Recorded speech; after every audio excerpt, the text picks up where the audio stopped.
Assalamualaikum dan selamat petang. Kembali lagi kita ke Sembah Santai Borak Apa hari ini.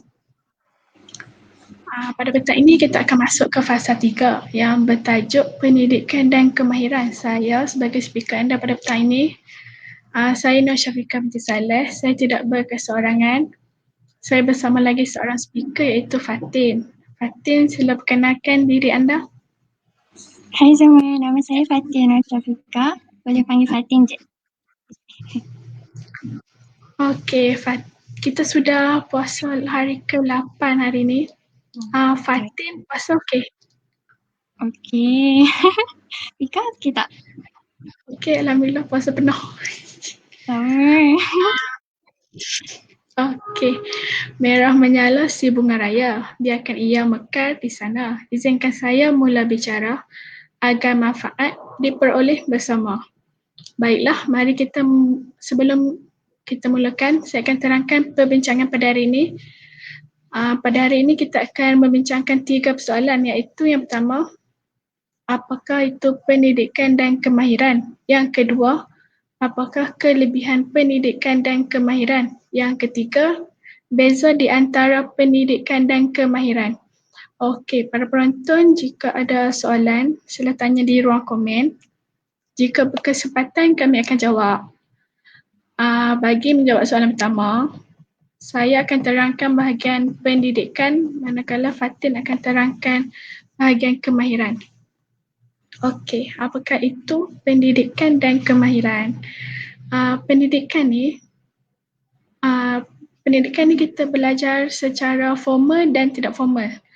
Pendidikan formal ni kita menuntut ilmu dengan guru. Pendek kata kat sini pendidikan formal ni kita bergurulah. Okey, tapi macam sekarang ni kan ada kelas online.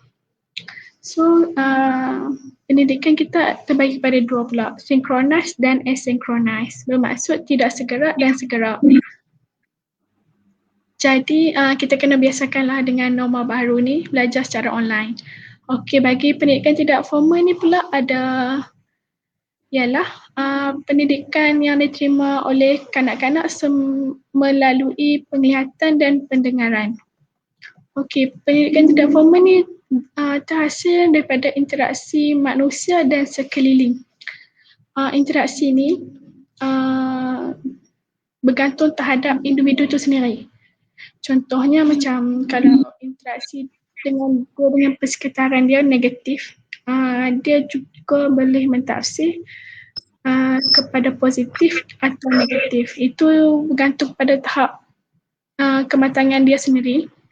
Okey, akhir sekali pendidikan tidak formal ni pada zaman teknologi sekarang ni, contohnya macam Google, social media. Saya rasa semua orang kat sini ada smartphone.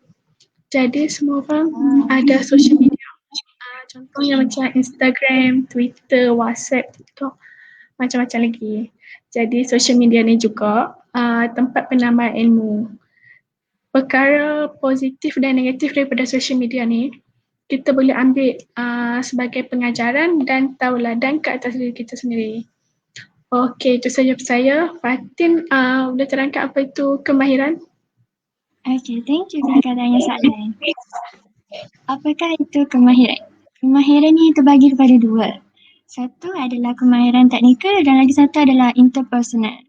Kemahiran teknikal ni adalah kemampuan untuk menggunakan kepakaran, pengetahuan, peralatan untuk melakukan sesuatu pekerjaan. Kemahiran ni bukan hanya fokus dekat kerja yang macam bertukang tu, Pika. Dia macam atau ramai orang gelar kerja bertukang ni macam kerja buruh.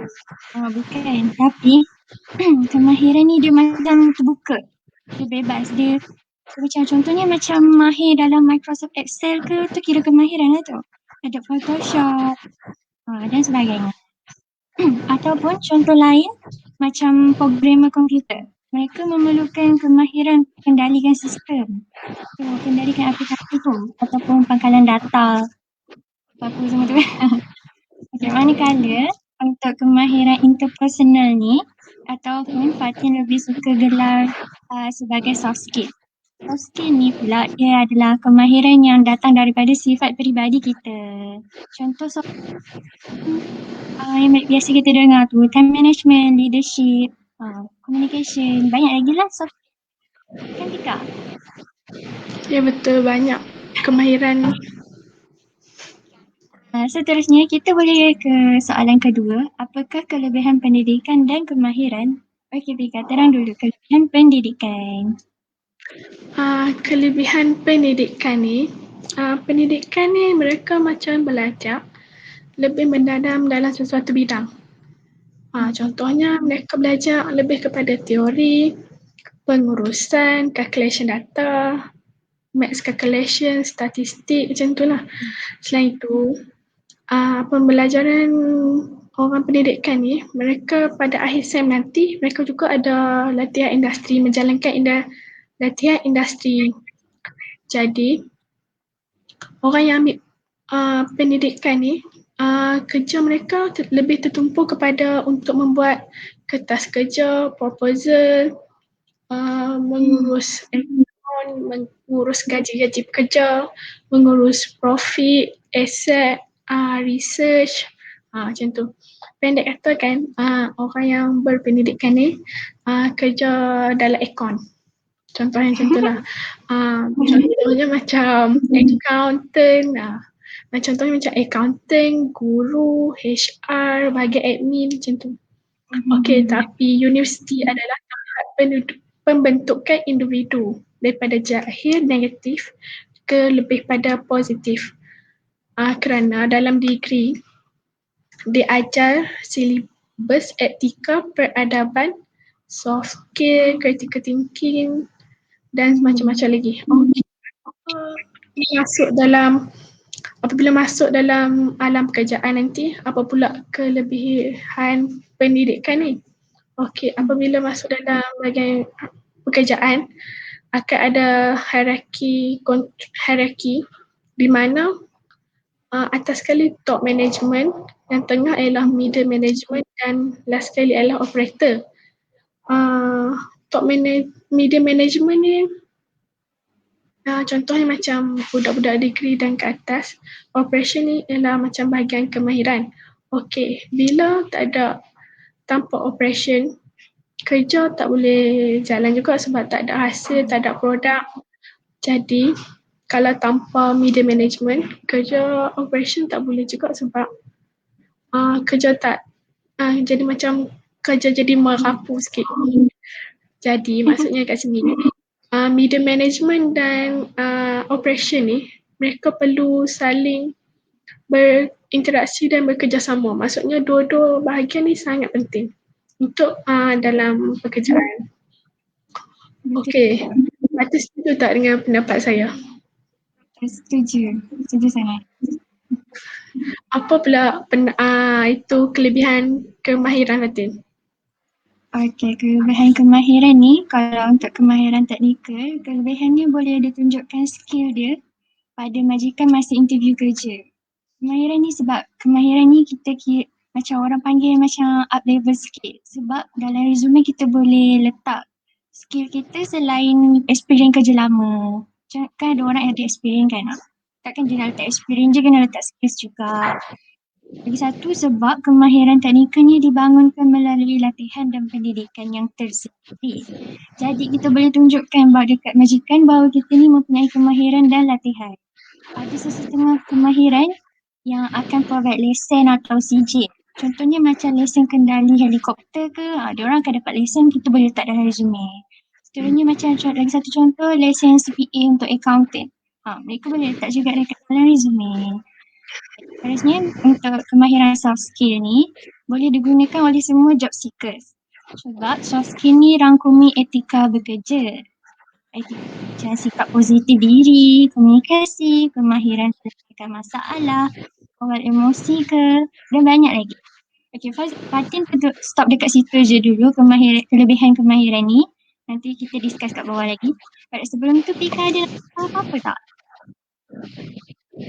Saya nak tambah sikit pasal fakta kemahiran ni. Saya ada terbaca dekat Instagram maksudnya kajian Kajian dibuat oleh LinkedIn yang bertajuk Future of Talent Report 2021. Syarikat bersedia menyediakan latihan khusus kepada pekerja untuk membantu mereka mempelajari kemahiran baru.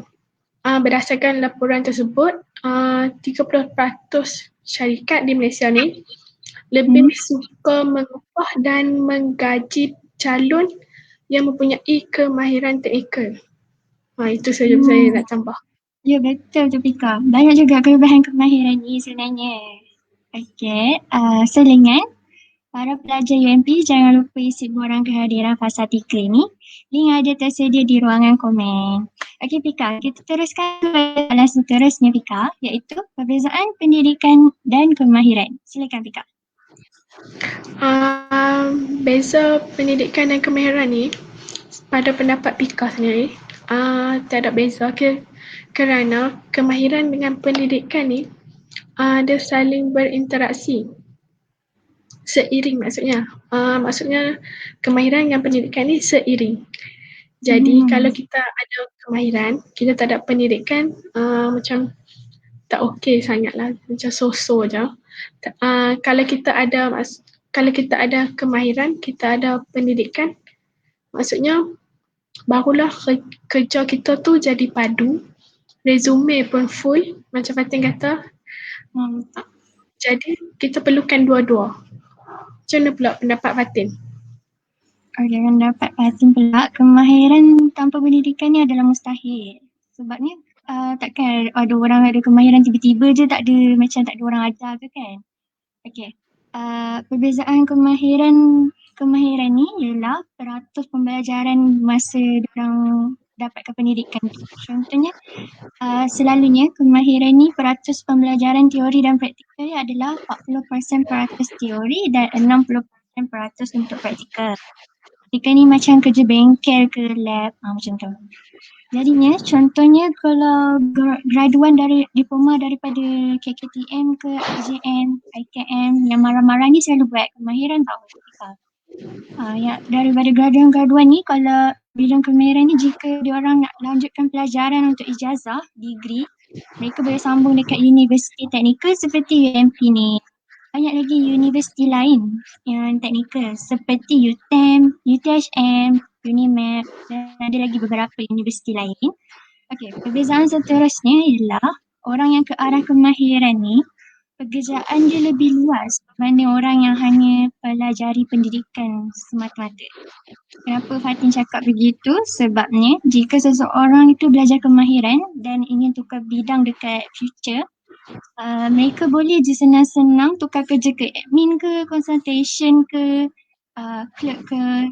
Diorang boleh belajar dekat Google macam Pika cakap tadi. Diorang boleh dirujuk guru tuition ke kan nak ajar diorang macam tu. Tapi jika seseorang tu dia tertumpu, dia hanya belajar pendidikan je, agak sukar lah untuk dia lakukan kerja-kerja kemahiran. Faham tak Pika? Faham, betul-betul. Lagi satu, Fatin nak tanya. Pika rasa kenapa kemahiran ni orang anggap so-so je? Mungkin sebab masyarakat kita ni bukan belum tertumpu kepada kemahiran lagi. Mereka belum pandang kemahiran. Padahal Malaysia sendiri sekarang ni dah nak menuju, bukan dah, sedang menuju ke revolusi 4.0. Di mana revolusi 4.0 ni menggunakan teknologi Internet of Things, IoT. Contohnya IoT ni macam televisyen pintar, peti ais pintar, kereta pintar. Jadi bila kita nak menuju ke revolusi 4.0 ni, kita perlukan kemahiran dan pendidikan untuk membuat sesuatu bidang pula.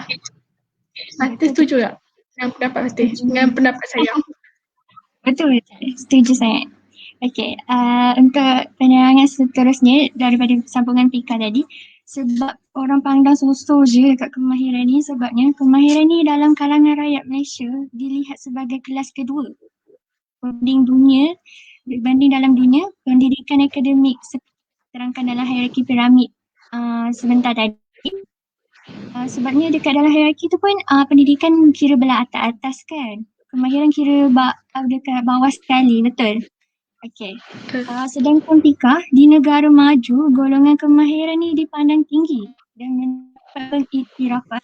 Kalau nak tahu, di Jepun misalnya, kerja yang melakukan pembersihan kawasan dianggap profesional kerana pekerjaan mereka lakukan itu membabitkan kemahiran tahap sederhana ke tinggi. Tapi dekat Malaysia ni, teknologi kutipan sampah masih lagi di tahap yang rendah.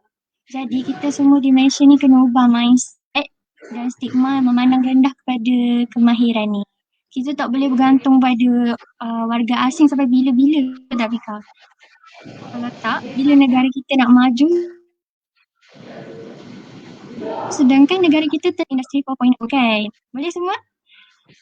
Okey, Fatin anggap kamu semua dapat serap input yang Fatin cuba sampaikan. Harap Pika, sebelum tu Pika ada nak tambah lagi tak apa pendapat perbezaan ni? Kalau tak ada, kita boleh terus pendapat Fatin. Saya nak tambah. Kalau boleh. kalau rakan-rakan dekat live ni nak tahu lebih, nak baca lebih tentang apa tu kemahiran pendidikan ni, boleh ke School Toward Transition Survey, SWTS, survey yang dibuat oleh Khazanah Research Institute. Kat situ dia ceritakan bagaimana sistem pendidikan kemahiran ni melengkapi untuk alam pekerjaan. Terdapat juga kat situ data analisis SWTS menunjukkan jumlah kesulitan anak muda kat Malaysia ni untuk mendapat pekerjaan. Berdasarkan data tersebut, dia bagikan kepada yang telah bekerja, sedang bekerja dan mencari penganggur. Research ni senang sebab dia sediakan bentuk buku dan slide. Itu saja baik pada saya, Fatin. Okey, untuk pendapat Fatin pula, pendidikan dan kemahiran ni adalah dua perkara yang perlu saling melengkapi dan merupakan aspek yang penting untuk melangkah ke alam pekerjaan macam Pika cakap tadi. Kemahiran ni penting. Melalui kemahiran, ilmu yang dipelajari boleh dipraktikkan. Apa tu Pika orang panggil aplikasikan kan? Aplikasikan ilmu kemahiran ni dekat sesuatu perbuatan termasuklah pekerjaan. Manakala pendidikan ni penting juga sebab ia merupakan satu jaminan atau kriteria yang perlu ada sebagai seorang pekerja. Cuma janganlah letakkan jurang antara dua bidang ni. Dua bidang ni kena sama-sama perlu dibalanskan dan diselarikan di negara kita. Tak semua pekerjaan yang hanya perlu pendidikan dan tak juga semua pekerjaan yang hanya perlukan kemahiran. Jadi kita kena hanya tumpu pada pendidikan. Kita jangan hanya tumpu kepada pendidikan je. Okey, kita ada soalan dari penonton ke? Sekejap. Kita dah nak buka soalan ya? Boleh je sebab kita ada banyak masa lagi. Okey. Dengan ada daripada Nurizati Farhana, dia berkata betul tu, kita kena ada kemahiran dan soft skill supaya senang untuk kita dapat kerja nanti. Ya betul tu. Okey, kita ada soalan daripada Muhammad Syahmi iaitu macam mana nak dapat skill tu semua?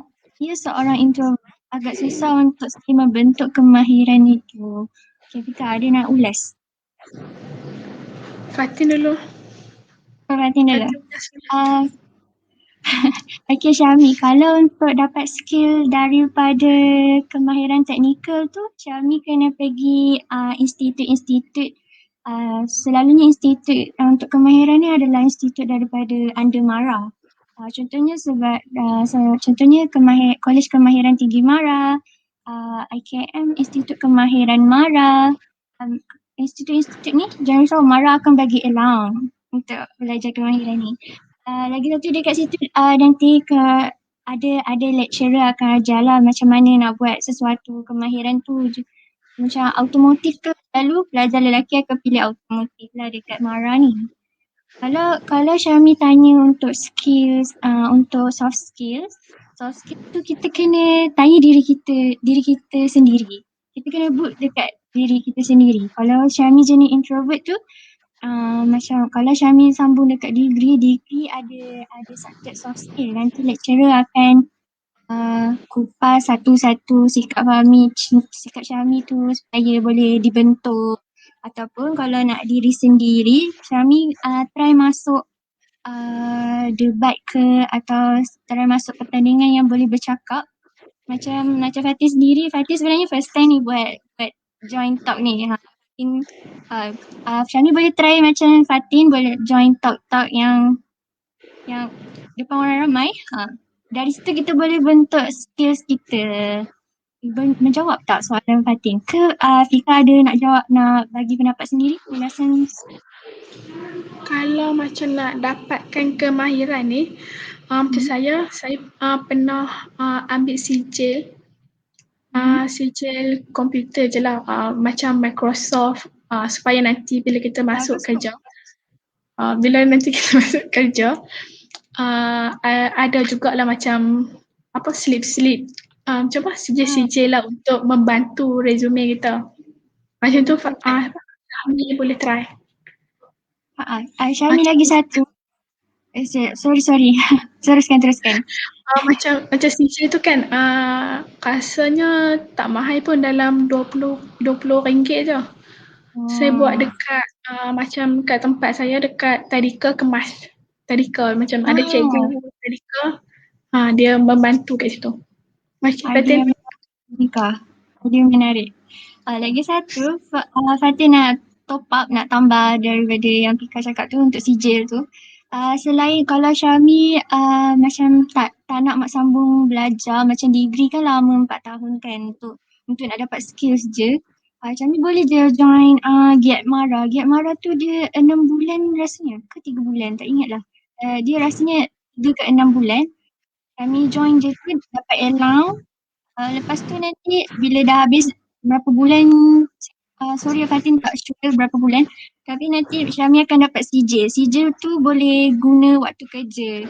Macam Fatin cakap tadi, kita boleh add dekat macam mana, up level untuk resume, cantikkan resume. Okay, harap menjawab soalan Syami tu. Kita ada soalan seterusnya tak?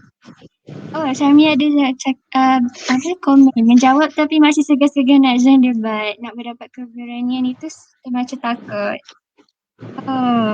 Tak apa, boleh try dengan kawan-kawan dulu.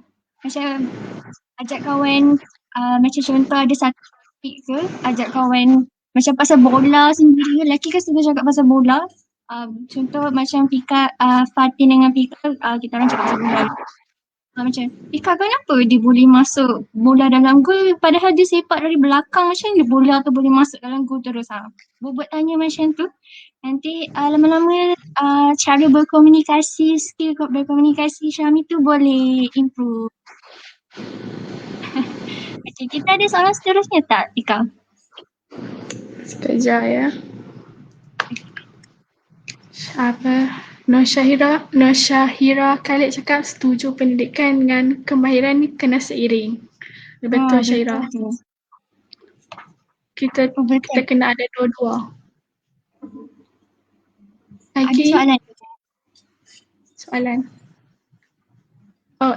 Hidayah Zulaika nak tanya, macam mana nak ubah mindset masyarakat terhadap yang ambil kemahiran? Mindset masyarakat. Supaya orang rasanya supaya soalan Hidayah ni supaya orang terbuka dengan kemahiran, sebab ramai orang macam nak arah pendidikan je kan.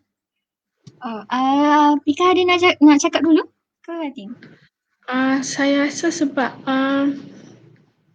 masyarakat ni dia tak pandang kepada kemahiran, sebabnya mereka belum tahu apa kelebihan kemahiran sendiri rasanya. Contohnya macam dia bercakap kemahiran ni gaji rendah. Contoh Betul. antara mindset. Bila ada degree, gaji tinggi. Tapi ada juga bukan saya apa tu? Dekat mana saya ada tengok kan gaji gaji apa tu? Yang bawa trailer. Gaji kemahiran orang yang bawa trailer. Sekali dia satu trip trailer tu gaji dia 500. Tapi tu sehari, contoh kalau dia buat kerja sehari. Contoh kalau dalam 30 hari dia buat trailer tu, 500 kali 30 banyak juga, 5 digit jugalah. Betul tu Mika. Okay. Kemahiran gaji banyak juga. Betul. Untuk bagi pendapat Fatin pula, nak ubah mindset orang ni bukan setahun dua. Bila kita cakap pasal ubah perspektif ni, aspek yang paling penting ialah daripada ibu bapa tu sendiri. Lepas tu kelompok pendidikan macam dekat institusi macam guru ke kena jadi watak utama lah untuk memperkenalkan bidang kemahiran ni. Diorang tak boleh lebihkan pendidikan saja sebab kita dekat sekolah pun macam guru bagi tahu tentang pendidikan je. Diorang tak ada pun terbuka ke kemahiran. Tapi ada sekolah adalah yang kemahiran tu tak, Fatin tak cakap semua sekolah. Okay, lagi satu untuk ubah mindset ni,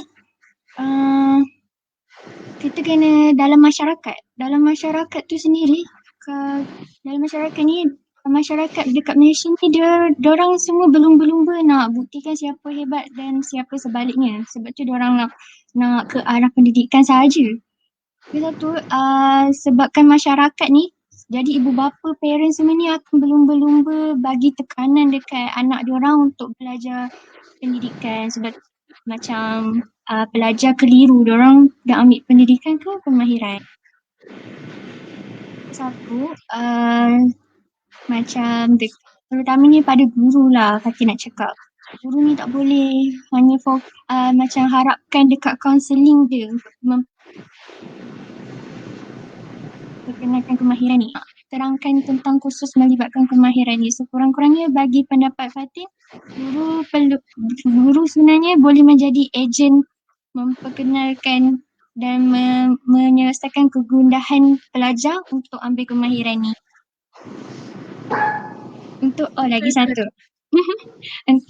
Bagi pihak kerajaan pula, untuk ubah mindset ni, kerajaan ni perlu adakan macam memperbanyakkan expo yang menawarkan institusi kemahiran.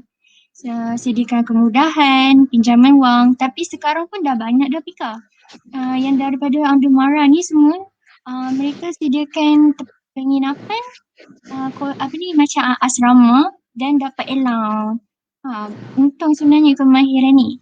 Lepas tu, kerajaan juga kena buka banyak peluang kerja untuk bidang kemahiran ni untuk menyumbangkan ekonomi negara. Ramai juga yang komen.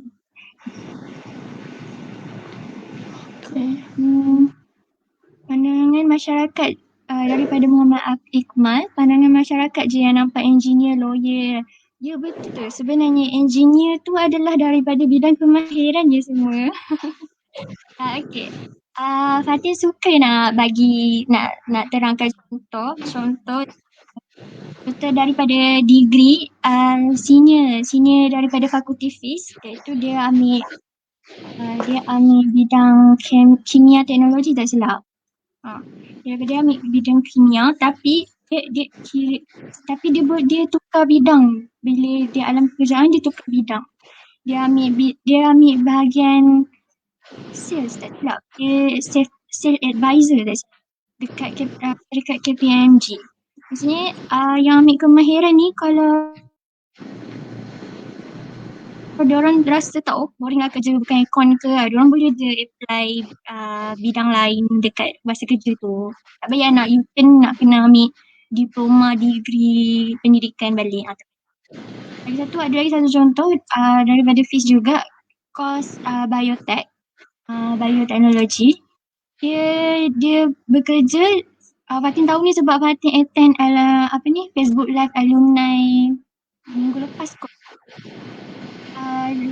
Alumni yang daripada kos bioteknologi ni, dia bekerja dekat Johnson, bedak Johnson, brand Johnson tu. Dia jadi business advisor tak silap, business management macam tu lah. Dia pun tukar bidang. Ini semua orang yang ambil kemahiran ni nanti kalau mak ayah dia, parent dia cakap janganlah kerja kemahiran ke, dia boleh je tukar bidang. Tak semestinya bidang kemahiran ni orang kata kerja buruh tadi, betul tak? Betul. Terusnya ada soalan lagi tak Pika?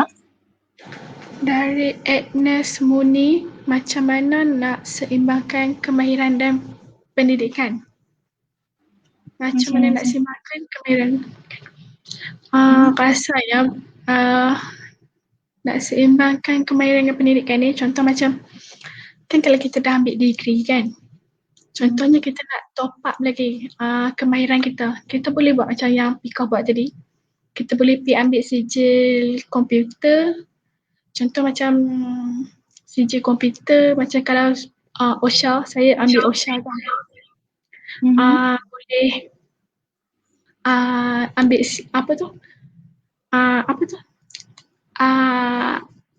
green card kat CIDB hijau. Kat situ boleh dapat juga kemahiran baru. Lepas tu boleh juga macam-macam lagi sebenarnya kalau macam OSHA ni. Untuk top up kemahiran sendiri. Kita ikut course kita ambil nanti. Macam Fatin je. Macam Fatin kalau nak seimbang tu macam Fatin cakap tadi, kena bermula daripada tahap sekolah, daripada guru.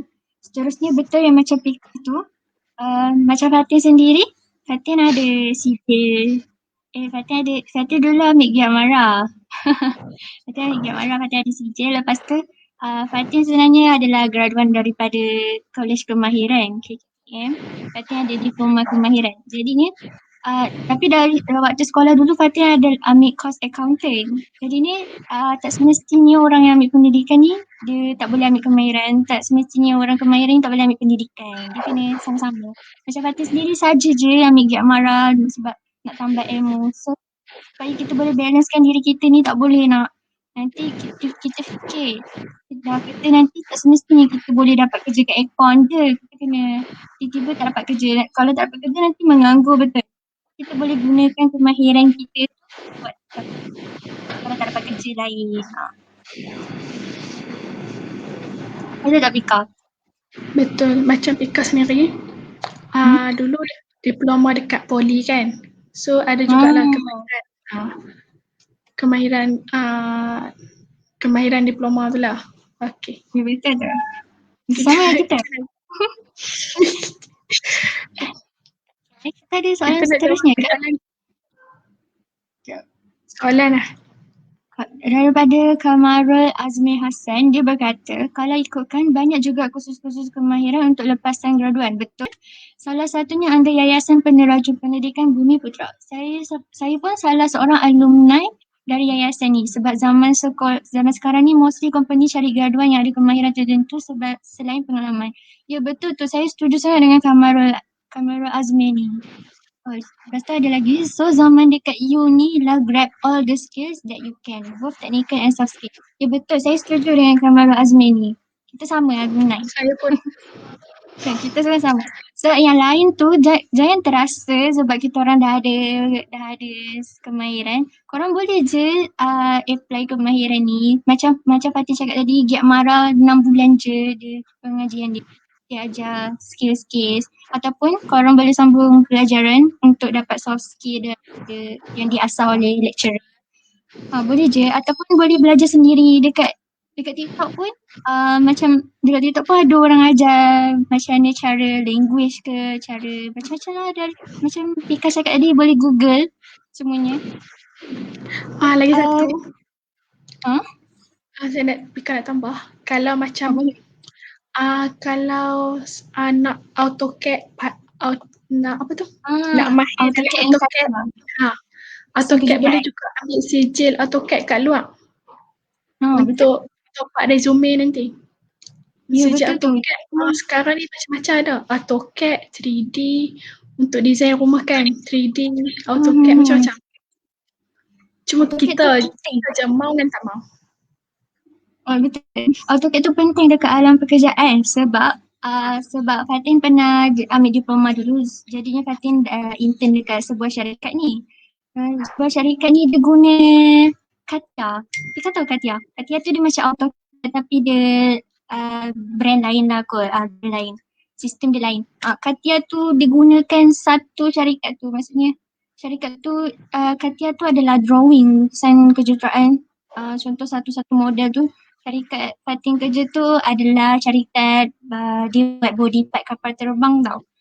So dia orang memang gunakan Katia tu untuk tahu body tu, jadi dia orang boleh buat lah model tu. So Katia ni amat penting lah. Boleh ambil sijil Katia. Okay Vika, masa mencuburi kita lah dah 3.36. Kita ni 3.30 kan Vika. Okay, kita boleh kepada penutup. Kesimpulannya yang Fatin boleh kata adalah kemahiran tanpa pendidikan ni adalah mustahil. Tetapi tidak dinafikan kemahiran lagi penting berbanding pendidikan. So, kalau kita ada pendidikan pun tak ada kemahiran juga tak boleh juga kan. Pastikan sebelum memilih bidang tu kita kena buat penilaian dalam sektor kerajaan dan swasta. Penilaian kerja yang kita nak apply tu. Sebab kebanyakan mereka ni menilai juga daripada aspek pendidikan. Maka pendidikan juga merupakan perkara yang penting jika awak memilih pekerjaan tersebut. Nasihat Fatin, isu kemahiran atau pendidikan ni bergantung pada cara hidup individu itu sendiri. Dah ada tanya selera masing-masing, okey? Ingat jangan letakkan jurang antara dua bidang ni. Okey, ada tambahan info daripada Fatin. Jika ada kelapangan masa tu, bolehlah tengok sharing-sharing dari seorang wanita yang bernama Lim Chia Wei. Lim ni adalah seorang anak kampung yang memilih bidang kemahiran sebagai jurutera di offshore, oil and gas. Tujuan Fatin memperkenalkan Lim ni sebab Lim ni suka post sharing-sharing di Instagram dan TikTok untuk mengubahkan gaya pemikiran mindset tadi di Malaysia, di kalangan rakyat Malaysia ni. Sebab macam Fatin cakap tadi, dekat Malaysia ni terdapat macam orang pandang rendah dekat kemahiran ni. Selain tu, Lim ni juga dia macam ajak orang memberanikan diri dalam bidang yang dianggap berbahaya ni, terutamanya dekat wanita. Sebab tak ramai wanita ambil kemahiran. Betul Vika? Betul-betul, saya ada juga tengok IG dia Cempaka tu kan. Betul-betul. Okay, jangan risau, Lim ni dia bukan bias. Lim ni ada juga share career tips dan cara upgrade CV. Betul Vika? Betul. Cubalah tengok. Username Instagram Lim ni adalah cempaka.l. Cempaka.l. CEMPA.l. Nanti korang boleh follow dan stop sharing-sharing bermanfaat daripada Lim ni. Okay. Lagi satu nak cakap, Fatin tak kata bidang pendidikan ni tak bagus ya semua. Jangan salah faham, Fatin cuma nak sampaikan stigma memandang rendah dekat bidang kemahiran tu perlu dihentikan. Itu saja. Okeylah semua, berakhirlah sudah perkongsian kali ini. Sebelum tu, untuk pelajar UMP, jangan lupa isi borang kehadiran. Diingatkan lagi sekali, jangan lupa isi borang kehadiran untuk fasa 3 ini. Link ada tersedia di ruangan komen dan telah dipinkan. Thank you semua. Jangan sembang santai borak apa hari ini tentang isu pendidikan atau kemahiran. Semoga sedikit banyak memberi manfaat kepada semua. Peringatan lagi satu adalah jangan lupa kita ada lagi satu fasa, iaitu fasa terakhir, fasa 4 bertajuk Marah-Marah Nak ke Mana pada minggu hadapan pada hari dan masa yang sama. Kan Vika? Ya, jangan lupa fasa 4, fasa terakhir. Tak lupa juga pada yang Muslim, Fatin nak ucapkan selamat berbuka puasa dan bukan Muslim selamat minum petang. Okey, itu saja daripada Fatin dan Vika. Terima kasih semua. Terima kasih semua.